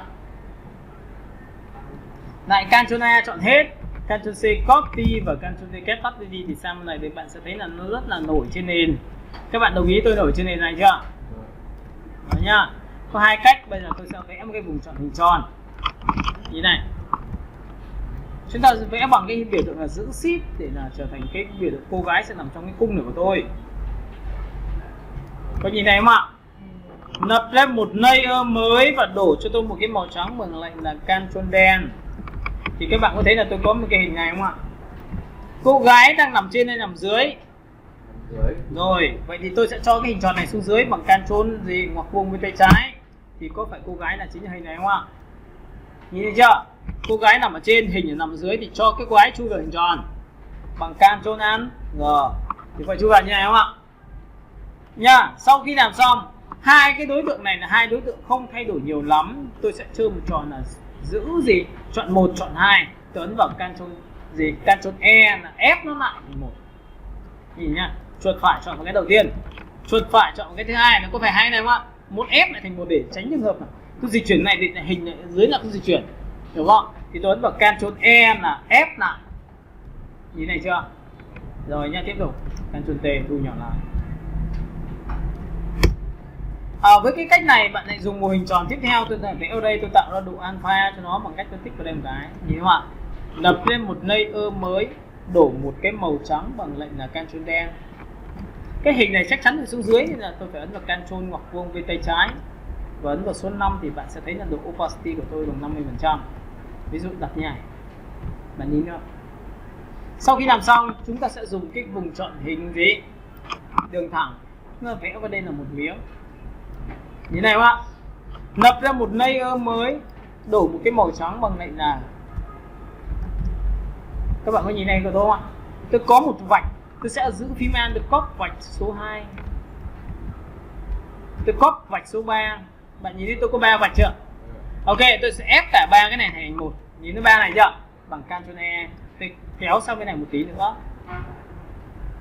Tôi giữ thế này, tôi kéo sang bên này một tí nữa. Thì có phải tôi có được những cái vạch này không ạ? Bạn nhìn thấy chưa? Đây cũng chỉ là cái cách người ta đặt vào như này thôi. Hiểu cái này chưa đã? Và tất nhiên là sau khi làm xong này, bạn ấn vào Ctrl E này, ép lại thành 1, lại ấn vào số 5 thì tự gấp opacity như này. Thì đây cũng chỉ là cái cách người ta đặt một cái logo hình trong một hình tròn thôi. Các bạn hiểu cái này chưa? Thì trông có cảm giác mình tôn trọng cái thương hiệu của người ta hơn, hay là mình đặt trơ quá. Rồi nha, tiếp theo. Rồi bây giờ thì thầy sẽ chỉ cho các bạn về cái cách gọi là biến một cái vùng chọn trở thành đường viền. Các bạn ghi đi.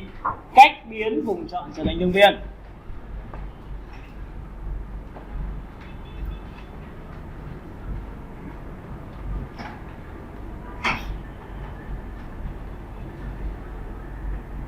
Cách biến vùng chọn trở thành đường viền.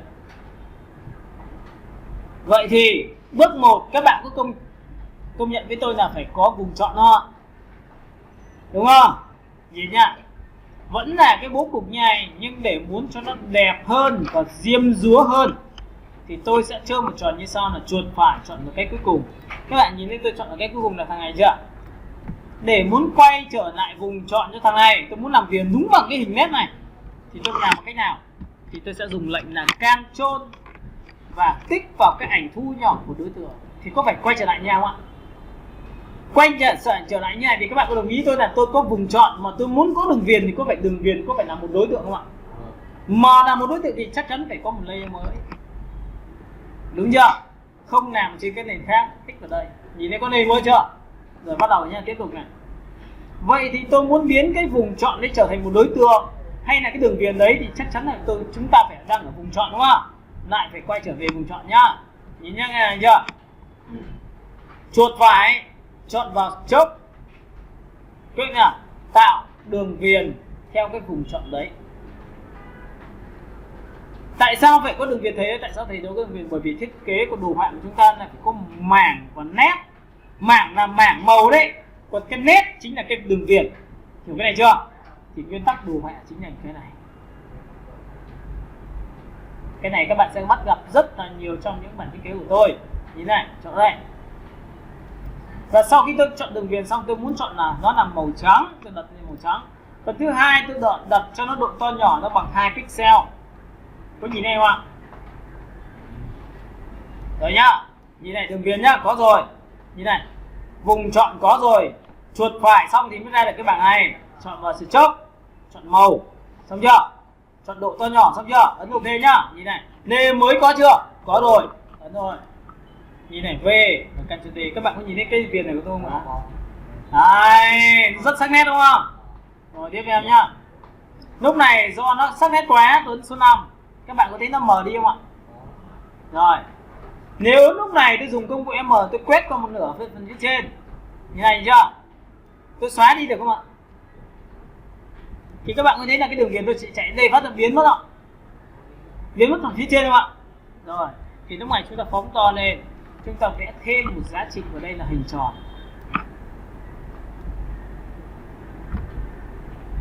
Và tôi không cần phải nạp ra một layer mới nữa, bởi vì khi tôi muốn rằng đổ cái màu này là hình tròn, là màu trắng thì nó cùng với opacity của cái đường viền đấy. Đổ màu luôn bằng lệnh Undo. Các bạn có nhìn thấy cái đường này, đường chấm của tôi không ạ? Thì lúc này tôi tạo ra một đường trang trí cho cái khung viền tôi, nó có một cái chấm nhỉ. Hiểu cái này chưa đã? Rồi, cũng tương tự như vậy tôi giữ phím Ctrl tôi tích vào đây. Tôi có đường viền số 2 là cái thằng này. Nhìn này chưa? Lại cũng lập lên một layer mới. Lại công cụ M, lại chuột phải chọn vào trông. Tôi chọn số 2. Các bạn có nhìn thấy cái trắng này của tôi số 2 không ạ? Tôi sẽ đặt là 70 và 80. Lại công cụ M, tôi vẽ vào đây, tôi cắt vào vị trí trên. Xóa này đi được không ạ? Xóa thôi. Có nhìn đường viền chỗ này chưa?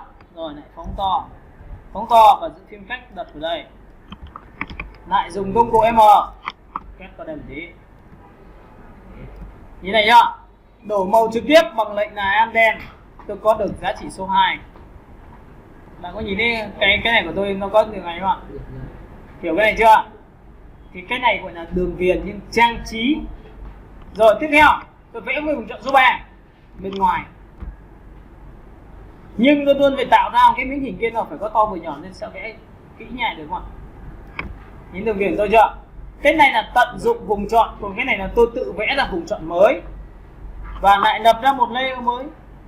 Lại M, lại chuột phải, lại chọn vào stroke. Lúc này tôi chọn vào số 2 thì các bạn sẽ thấy là tôi có một đường viền này đúng không ạ? Tôi đặt là số 30%. Nhìn đường viền này của tôi chưa? Dùng công cụ M bình thường, lại xóa phần phía trên đi và xóa tầm này. Nhìn này không ạ? Phóng to. Rồi lại vẽ một vùng chọn hình tròn, lại đổ màu. Các bạn có thấy là tôi đã có sự trang trí như này chưa? Hiểu cái này chưa? Tại sao mà tôi lại phải xóa này? Thì đây là như này. Đây là mảng và đây là nét. Đây là cao, đây là thấp. Người ta gọi là nhịp điệu trong thiết kế nhá. Phải có mảng, phải có nét, phải có cao, phải có thấp, phải có các sắc độ khác nhau. Hiểu cái này chưa? Ok, thì đây chỉ là hình thức trang trí trong một sản phẩm thôi. Nhưng cái này cực kỳ hợp với con gái, hợp với mỹ phẩm. Mà một trong những cái ngành mà bây giờ đang bán rất là chạy trên thị trường về online bây giờ, đó là mỹ phẩm và thực phẩm chức năng, giảm cân. Các bạn hiểu cái này chưa? Rồi tiếp theo, chuột phải chọn vào đây. Chúng ta xóa cái này đi. Chúng ta chỉ cần ấn vào biểu tượng là chọn vào file. Chúng ta chọn vào phần gì? Ctrl O. Chúng ta sẽ chọn vào phần ổ E. Chúng ta chọn vào gì? Thư viện này. Chúng ta chọn vào gì? Trang sức.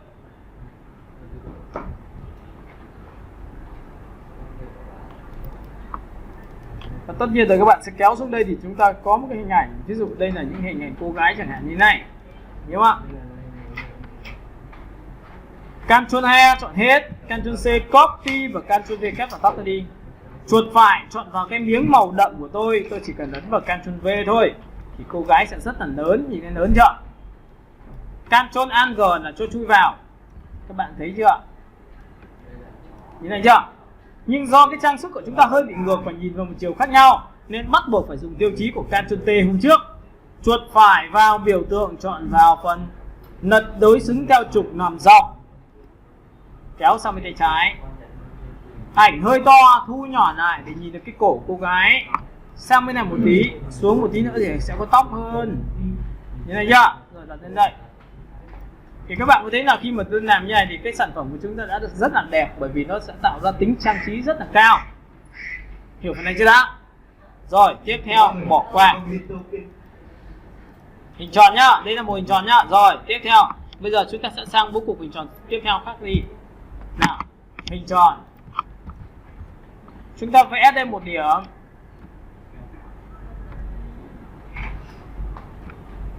Đây tôi vẽ to như này được không ạ?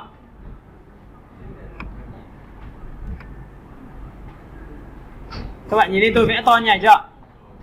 Rồi nập ra một layer mới và tôi vẽ một cái màu cho nó bằng lệnh là Anden. Được chưa? Sau đó tiếp theo bạn mới châm một tròn như sau, đó là tôi sẽ ấn vào biểu tượng số 50% để cho các bạn biết là tôi đang dùng opacity là 50. Tôi sẽ dùng công cụ vùng chọn tiếp theo, tôi vẽ vào đây.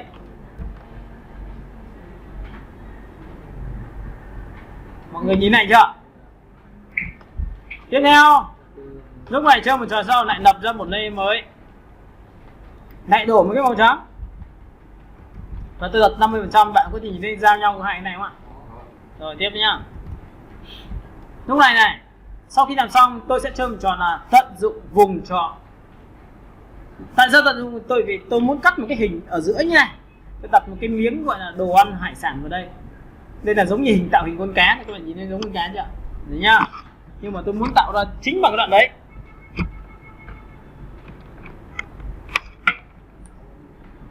Nào các bạn nhìn này.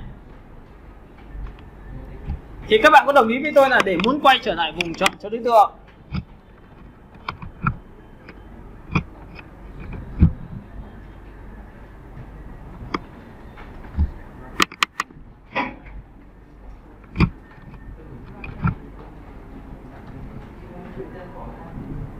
rồi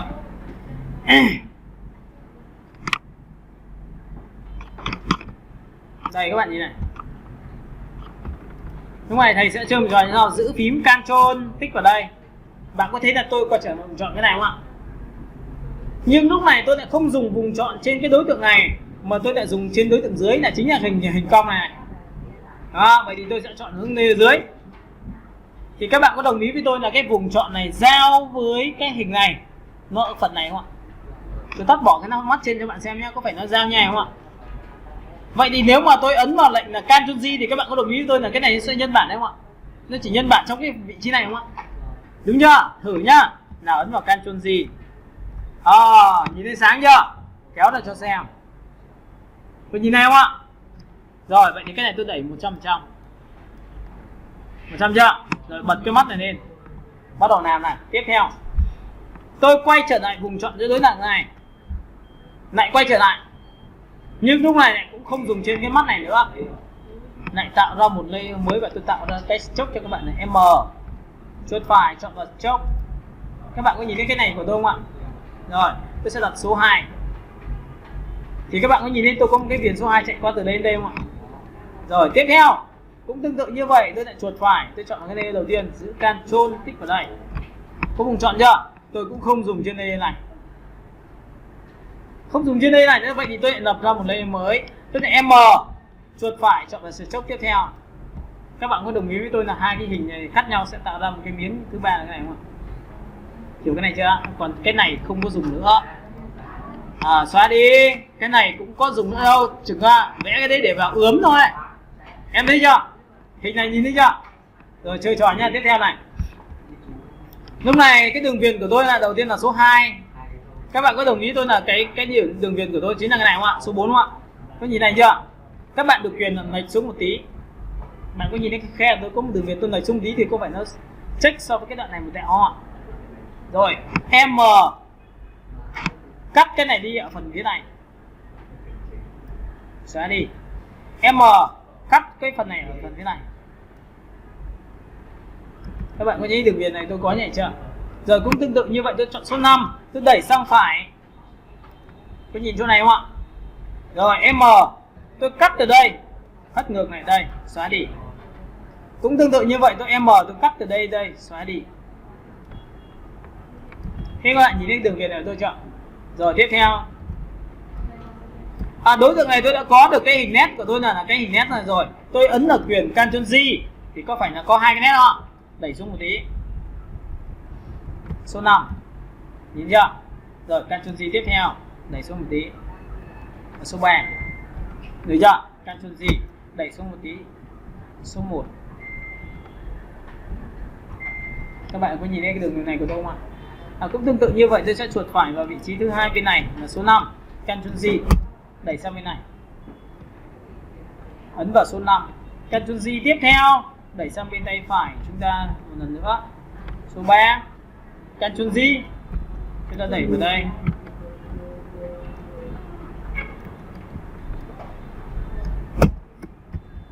Và số 1. Bạn nhìn thấy màu chưa? Việc còn lại bạn sẽ đặt logo vào đây cho tôi, chọn vào đây. Thay đổi cái màu này sẽ thành tông màu đỏ. Nào đổ màu nhá, am đen. Nhìn chưa? Chuột phải chọn vào đây, Ctrl O. Chúng ta sẽ chọn vào thư viện ảnh. Chúng ta chọn vào đồ ăn.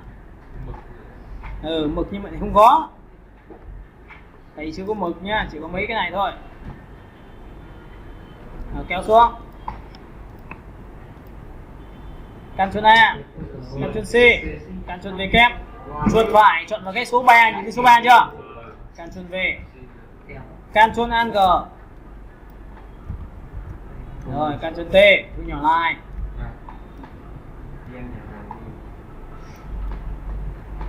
Đảo ngược chuột phải chọn vào đây.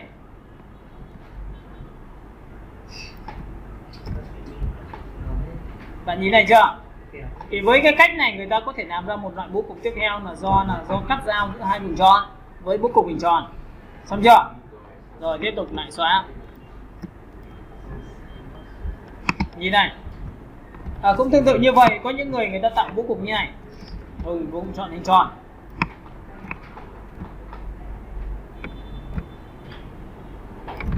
Nhìn này chưa?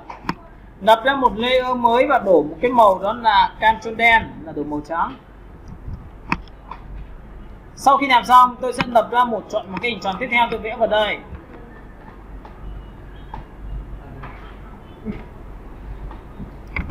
Lại lập ra một layer mới, lại đổ màu trắng tiếp theo là bằng Ctrl đen.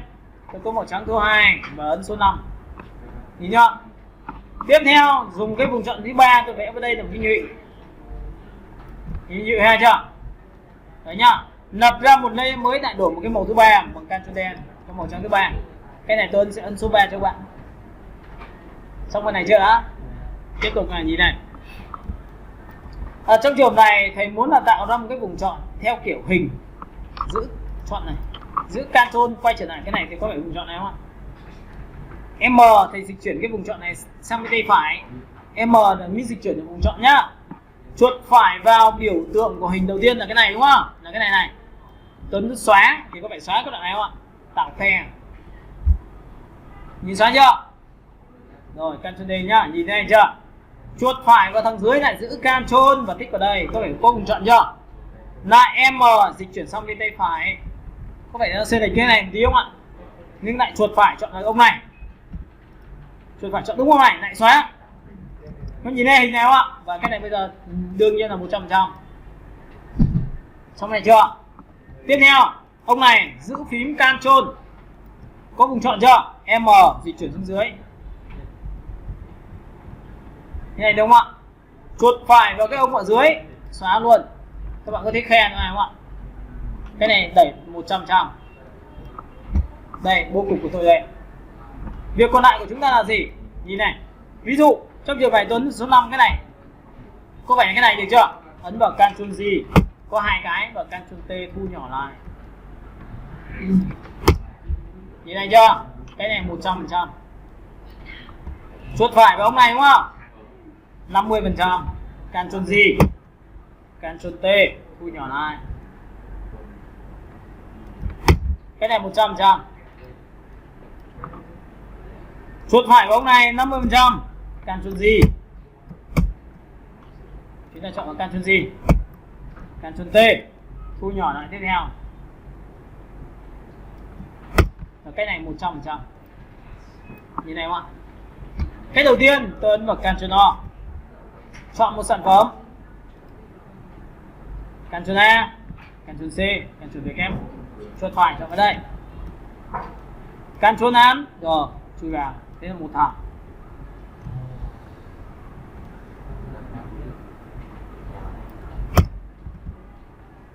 Chuột phải vào cái thứ hai, Ctrl O, chúng ta sẽ kéo xuống một tí. Bạn nhìn là chuột phải chọn ai? Ctrl A, Ctrl C, Ctrl V kép.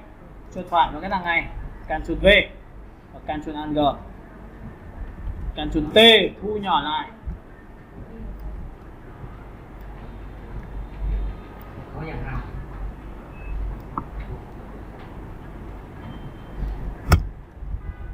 Này chưa? Cái thứ ba chuột phải vào đây, Ctrl O. Chúng ta sẽ kéo xuống.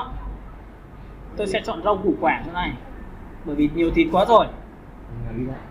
Ngấy quá rồi, chọn vào đây. Ctrl A, Ctrl C, Ctrl V kép. Chuột phải chọn vào đây, Ctrl V, Ctrl Alt G. Bạn nhìn thấy chưa? Đây là độ đậm này, chứ không phải tự nhiên chọn đâu nhá. Làm là người ta phải có chủ định mà em. Thấy cái này chưa? Rồi nhá, tiếp theo này. Để muốn trang trí giống như vừa rồi tôi đã chia sẻ cho bạn thì có phải là cái hình này, chuột phải chọn vào đây. Có phải đây là đừng chọn nó. Nhìn này, chui vào cái này chưa? Giữ Ctrl quay về cái này không ạ? Nếu tôi lập ra một layer mới mà tôi tạo một cái đường cong tròn như này thì có phải M nhá, em nhìn dịch chuyển đây. Vào trong đúng không? Sang trái nhìn thấy chưa? Lập ra một layer mới. M, chuột phải chọn vào gì? Chốc. Cái này màu trắng nhá, các bạn nhớ nhá, nhìn này. Có phải là đây nó ngoài Tuấn vào đây thì có phải tôi có đường viền số 2 là cái này không ạ? Nhìn này chưa? Và tất nhiên xóa cái phần này đi cho tôi.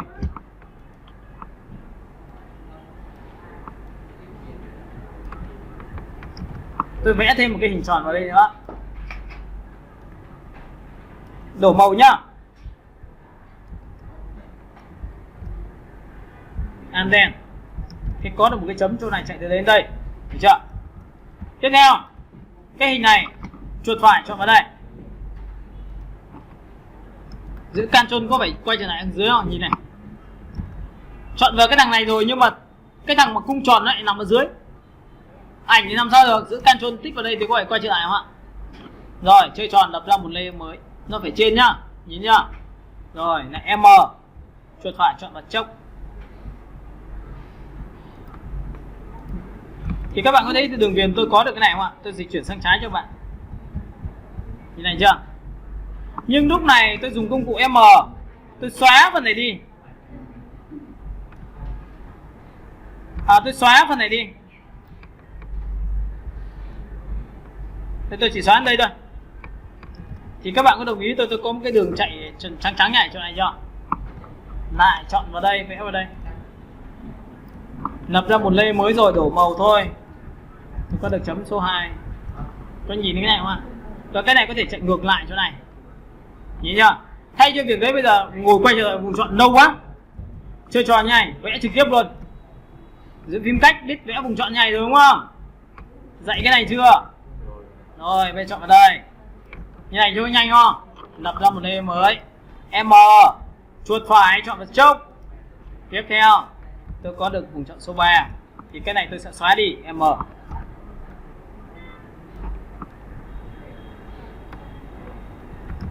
Thấy chỗ này chưa? Phóng to. Vẽ cái hình tròn vào đây. Đổ màu thôi. Các bạn nhìn thấy chưa? Vậy thì tôi đã tạo ra bố cục số 3 với trang trí với đồ ăn. 3 hình tròn xếp với nhau. Kiểu cái này chưa đã. Rồi tiếp tục lại xóa đi. Bố cục hình tròn nó có một loại đầu tiên là theo đúng cái cơ bản, còn loại thứ hai là phá cách. Các bạn nhìn này. Ví dụ tôi vẽ một cái hình tròn vào đây. Các bạn có đồng ý tôi giữ ship thì tôi sẽ chọn được cái thằng thứ hai này như này không ạ? Giữ ship hình thứ hai như này không ạ? Giữ ship tôi gọi cộng vùng không ạ? Được chưa? Giữ ship. Nhìn này không ạ? Giữ ship chọn vào đây. Nhìn này không ạ? Giữ ship vẽ to hơn. Giữ ship vẽ to hơn. Giữ ship vẽ to hơn. Giữ ship vẽ to hơn. Giữ ship vẽ to hơn và giữ ship vẽ to hơn. Như này không ạ? Lập ra một layer mới và tôi đổ một cái màu trắng bằng lệnh là Alt đen thì các bạn sẽ thấy là cái này nó có phải hình này không ạ? Có phải là tất cả hình tròn được xếp lại với nhau không ạ? Sau khi chọn xong cái này xong, bạn hãy ấn vào lệnh là Ctrl G, là nhân bản là một đối tượng đẩy sang phải, và ấn số 5 thì bạn sẽ có opacity vào cái này. Cũng tương tự như vậy, ấn vào Ctrl G lần thứ 3 thì bạn sẽ đẩy sang phải cho tôi, bạn sẽ ấn vào số 3 thì bạn sẽ có 30%. Thì riêng cái hình mà bạn nhân lên nó thường thường nằm phía trên thì bắt buộc phải chọn hai thằng này xuống dưới. Nhá, chuột phải chọn nó này. Có phải thằng này không ạ? Lúc này tôi ấn vào Ctrl O. Tôi chọn gà. Ctrl A chọn hết, Ctrl C copy và Ctrl V cái tắt đi. Chuột phải chọn vào đây. Ctrl V. Ctrl Alt G chui vào và Ctrl T, bạn phóng to vào đây cho tôi tí. Mọi người nhìn thấy bố cục này chưa? Vẫn là cái đấy nha, tiếp tục này nhìn này. Lý do là cái hình này nó không có đường viền nên là cảm giác một số chỗ nó bị chết, bị sắc độ, nên bắt buộc tôi phải dùng chiêu thức là giữ phím Ctrl và quay trở lại vùng chọn cho đối tượng. Có phải cái này không ạ? Lập ra một layer mới, M chuột phải chọn vào stroke. Ok, tôi đã có viền. Nhìn cái viền này chưa? Vậy có viền như này nó mới sắc nét thì tôi ấn vào Ctrl G tiếp theo một lần nữa, tôi đẩy vào trong, tôi sẽ tạo ra độ sắc độ bằng 50%. Ctrl G sắc độ tiếp theo một lần nữa tôi đẩy vào đây, tôi sẽ đẩy 30% thì bạn chỉ có nhìn thấy cái độ chuyển của tôi nó có độ như này không ạ? Trông nó sẽ tình cảm hơn, nhìn không ạ? Hiểu cái này chưa? Rồi, tiếp theo sau khi làm xong vẽ thêm mấy cái bong bóng tròn tròn vào đây cho nó dễ thơ mộng hơn. Lập ra một layer mới, đổ một cái màu trắng. Nhìn thấy không? Đặt số 3. Đúng không? Rồi, tiếp theo M vẽ một cái hình vào đây. Thì cái hình này chưa? Lại lập ra một layer mới, y ngắn lại chỉ màu nền ngoài, âm và dương. Tôi có một cái nền chấm chấm này, đặt vào vị trí sáng chẳng hạn như này. Rồi, lại tiếp tục M vẽ một cái hình to hơn. Nhìn nhá, có hình tròn to, hình tròn bé mà. Lại lập ra một layer mới, lại đổ một cái màu trắng bằng Ctrl đen. Và tôi đặt số 5. Hiểu cái này chưa? Rồi, tiếp theo vẽ thêm một cái hình tròn bé bé nữa, bé xíu chỗ này nữa. Cái này gọi là nhịp thôi để cho nó vui, kiểu như giống như cho nó vui thôi, còn cái chủ yếu là vẫn là cái này nhá. Nhìn chưa? Lập ra một layer mới lại đổ bằng Ctrl đen, tôi đã có được một cái màu mới và tôi sẽ ấn vào số 6. Nhìn này chưa? Thì đây nó chỉ là cái độ vui cho các bạn để về mặt thiết kế thôi. Xong chưa? Tiếp theo.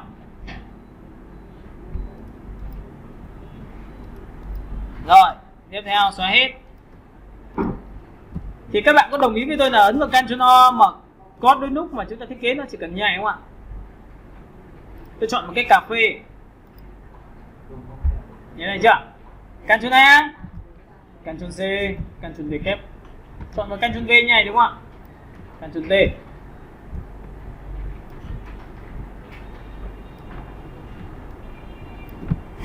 Đây được chưa?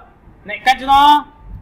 Lại chọn vào một cái thư viện ảnh, lại chọn vào phần gỗ, lại chọn vào biểu tượng một cái gỗ sáng hơn. Ví dụ bạn muốn chọn gỗ sáng hơn thì nó tốt hơn, tôi sẽ chọn vào đây. Thì gỗ này chưa? Ctrl A, Ctrl C và Ctrl V kép. Chuột phải vào background và Ctrl V thì các bạn có thấy nền gỗ từ dưới này không? Rồi, Ctrl T. Thu nhỏ lại.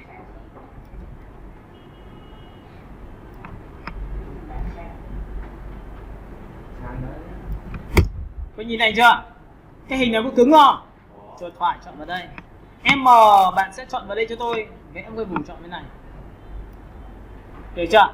Làm mềm vùng chọn sau khi vẽ bằng công cụ Shift F6. Shift F6 là công cụ mới, hay nó nằm ở đâu? Select, chọn vào đây và chọn vào đây. Nó có giống như cái công cụ chuột phải vào vùng chọn không ạ? Nhìn nhá. Ấn này, Select, chọn vào đây và chọn vào Shift 6 chính là độ làm mềm của vùng chọn. Shift F6 nó tương ứng với lệnh là chuột phải vào vùng chọn và chọn vào feather cũng tương tự như vậy. Nhưng đôi lúc thầy hay dùng công cụ Shift F6 để ấn vào phím tắt cho nó nhanh.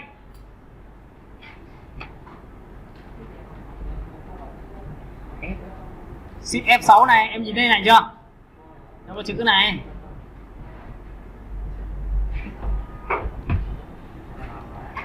Đấy nhá, hôm nay thì vẽ bố cục rất nhiều hình tròn rồi. Chúng ta lại về nhà chúng ta tìm hiểu và chúng ta lại vẽ lại cho được đưa text vào, lại đưa logo. Hôm nay thầy đã nói về cái cách xử lý logo rồi nhá. Phần đấy rất quan trọng, có nhiều người thầy vừa rồi thầy thấy đặt hơi bị vô thức. Cứ đặt vào thôi chứ không ổn lắm. Nhìn này chưa, 70 chưa? Thầy sẽ đặt lên giá trị rơi tầm khoảng 100. Được chưa? Ok. Có nhìn này chưa? Xóa nhá. Ok. Ctrl D.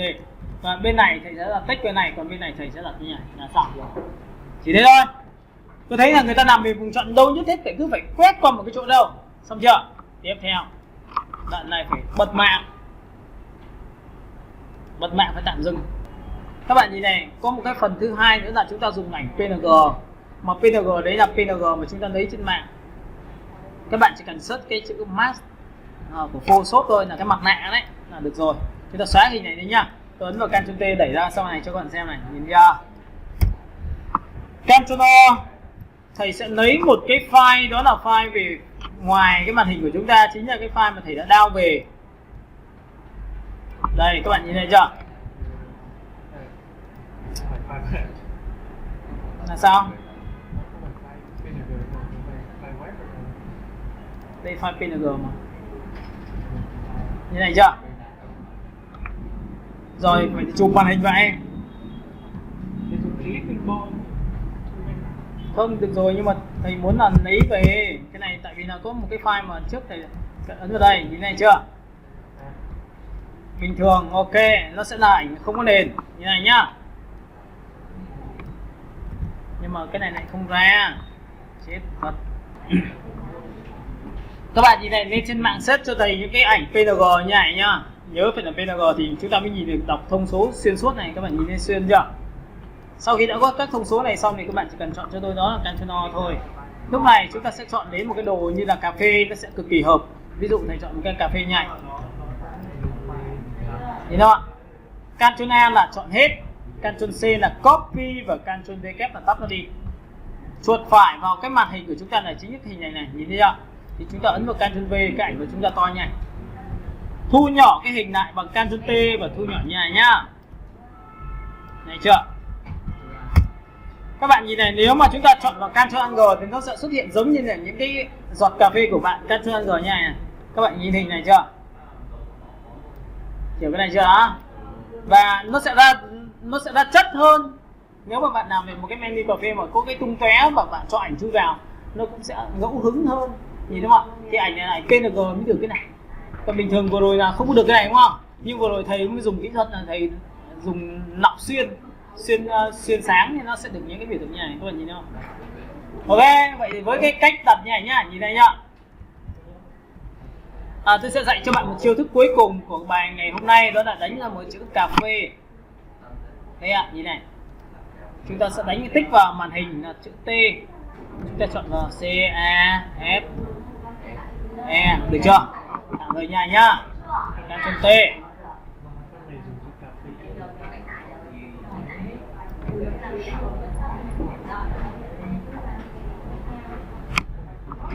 Đúng rồi, phông này chúng ta phải chọn một cái phông nó to hơn. Nhìn nhá. Ghi này cũng được chưa? Nhìn này chưa? Nhìn này. Chúng ta quay trở lại vùng chọn cho đối tượng bằng lệnh là Ctrl thì có phải quay trở lại cái này không ạ? Tắt bỏ cái này đi. Có nghĩa là không dùng chữ nữa.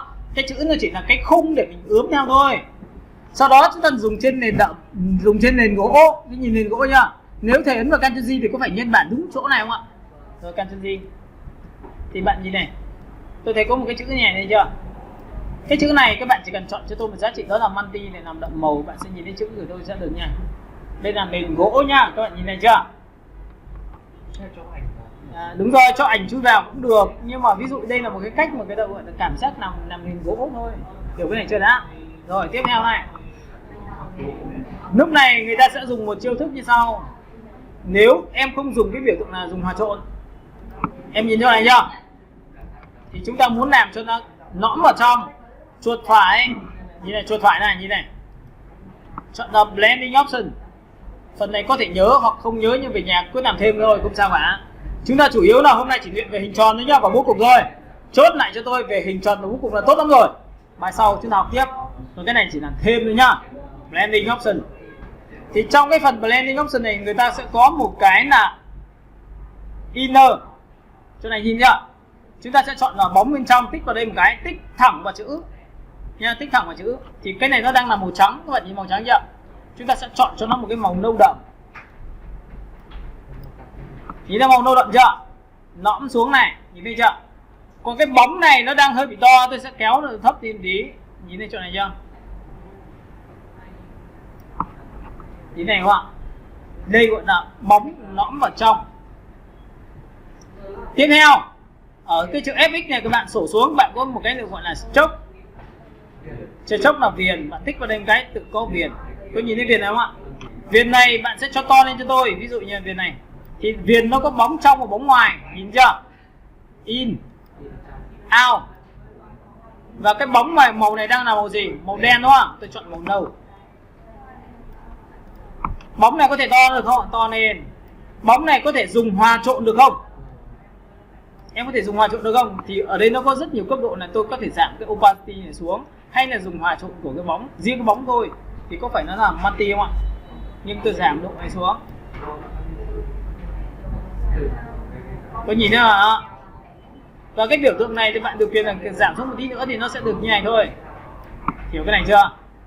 Ok, và bài hôm nay thì tôi đã chia sẻ cho bạn về cái cách làm chữ nó nõm xuống, và chúng ta sẽ có một cái chữ, có một cái cốc cà phê theo cái mask này. Về nhà các bạn sẽ kiếm cho tôi toàn bộ những cái mask này và chúng ta làm thiết kế. Bởi vì có những cái thứ mà thiết kế không phải là trong hình vuông tròn nữa, mà là có những cái là tung tẩy theo ngẫu hứng. Bạn muốn làm được điều đấy, về nhà lấy cho tôi những cái sơn không ạ? Em biết cái hộp sơn không ạ? Kiếm sơn đen nha, hoặc là vẩy vào những cái tờ giấy trắng đấy, chụp lại, lọc cái màu trắng đi, chỉ lấy màu đen thôi, thì đối tượng thiết kế chúng ta sẽ nằm trong đấy. Mọi người hiểu cái này chưa?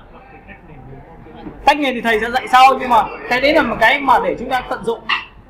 Ví dụ như là bạn có biết cái rẻ rửa bát không ạ? Nó có lưới không ạ? Chấm màu vào, chấm lên tường, anh chụp lại cái đoạn đấy thôi, sau đó làm cho chữ cực kỳ đẹp luôn, làm chữ cực kỳ đẹp với chất liệu như vậy nha. Hiểu cái này chưa? Chúng ta làm thiết kế là chúng ta không từ bất cứ một thứ gì cả nha. Rồi, ok, bài hôm nay chúng ta kết thúc ở đây. Mọi người về nhà luyện cho thầy chủ yếu là bố cục hình tròn là chính, và chọn nội dung tư liệu làm sao cho hợp lý. Hôm nay thầy đã giới thiệu về cái cách là xử lý về logo đặt trên các loại nền khác nhau. Cái đấy quan trọng nhá. Hiểu chưa? Ok, chúng ta kết thúc đây.